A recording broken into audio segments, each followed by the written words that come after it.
Call the meeting order and call on Councilor Broughton to lead us in the pledge of allegiance. I pledge allegiance to the flag of the United States of America and to the republic for which it stands, one nation, under God, indivisible, with liberty and justice for all.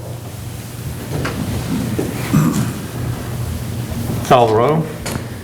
Councilor Brown. Here. Councilor Weaver. Here. Councilor Broughton. Here. Councilor Watson. Councilor Barton. Here. Mayor Lovelace. Here. We have a quorum to do business. Approval of the August, can you move it back to the agenda? Yeah, I didn't mean to do that. Approval of the August 24th, 2020 regular meeting minutes. Motion to approve August 24th regular business meeting. Motion by Councilor Barton, second by Councilor Broughton to approve the minutes of the regular meeting of August 24th. Is there any discussion or any changes to be made? Hearing none. Oh. remember which one it was. We talked about changing it from 3 years to 5 years. Yes. I don't know how that is. Yes, yes. That resolution was changed, or ordinance actually. So it was changed and in the minutes. Yes. Councilor Brown, Councilor Weaver. Yes. Councilor Broughton. Councilor Barton. Yes. Motion carries, and the August 24th minutes are approved. I'd like to welcome our visitors here today. I appreciate y'all being here. Under new business, I've asked for a report today on a derelict building at 116 St. Nicholas Avenue, and I call on Steve Uhouse. Good afternoon, Mayor and Council. I'm here to report on a downtown building, probably most well known to us as the Cato Lounge. 2018 was the last year the business license was purchased by that establishment, so you can pretty correctly surmise that that was the last year that meaningful use of the building was gotten or was used for. Been some concern about the condition and the shape it was in, so our code inspector, Mr. Lawton Ship, checked it out and followed the process that we have in our books for notifying an owner of a building that needs addressing and needs some corrections to it. He wrote a letter and sent it on July the 7th, sent it by certified mail. It was received on July the 11th, 4 days later. In that letter, several areas were cited as needing attention sorely by the owner of the building. The structure of it, the heating, the cooling, the electrical part of it, the plumbing part of it. And in the letter it was stated that he had 45 days to come back to the city with a plan of action in correcting and bringing the building up to code. On the 38th day, I had gone downtown and I saw some activity over there, so I swung in there, and there were some pieces of tin on the back, and there were some workers that were there and said that they were replacing a couple of pieces of tin to keep water out of the building.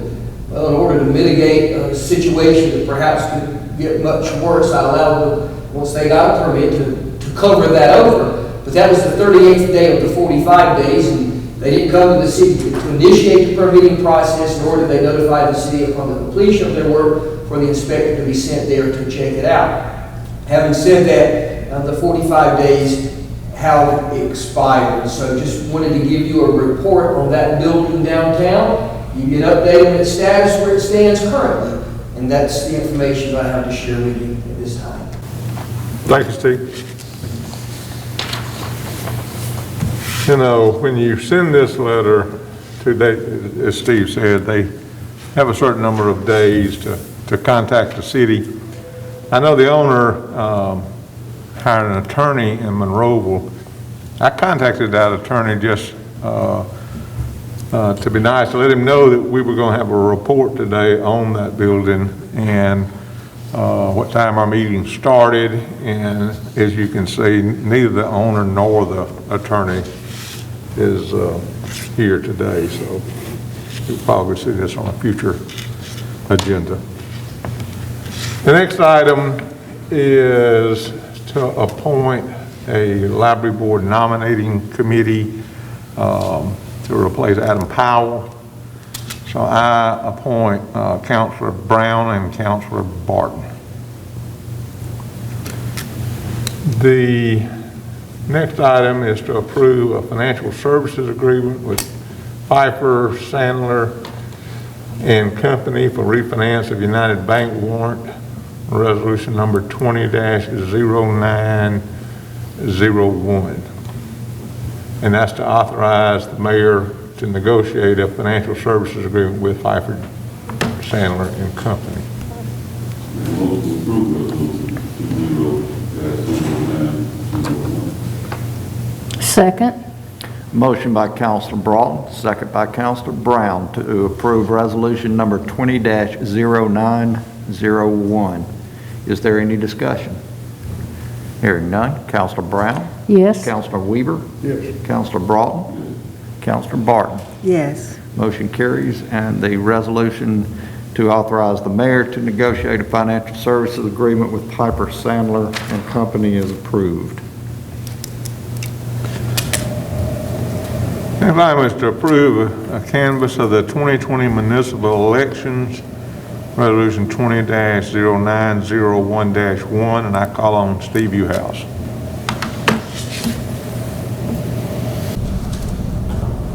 I'm glad to be able to stand here and tell you today that the votes have been cast, the numbers have been tabulated, and the results are in.